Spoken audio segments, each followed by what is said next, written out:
নোয়াখালীর বেগমগঞ্জ উপজেলায় মাইক্রোবাস নিয়ন্ত্রণ হারিয়ে পরিবারের সদস্য বলে জানা গেছে।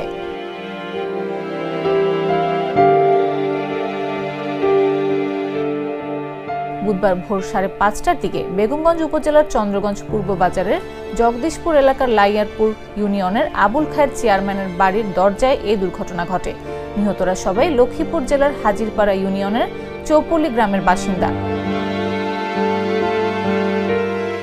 ওই গ্রামের ওমান প্রবাসী বাহারুদ্দিন পরিবারের লোকজন নিয়ে বিমানবন্দর থেকে বাড়ি ফেরার পথে নিয়ন্ত্রণ হারিয়ে মাইক্রোবাসটি খালে পড়ে ডুবে যায় বলে জানা গেছে।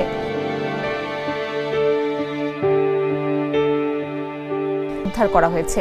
চালক সহ ওই গাড়িতে মোট 12 জন ছিলেন। চালক পালিয়ে গেলেও বাকিদের উদ্ধার করে হাসপাতালে পাঠানো হয়েছে। প্রবাসী বাহারুদ্দিন বেঁচে আছেন।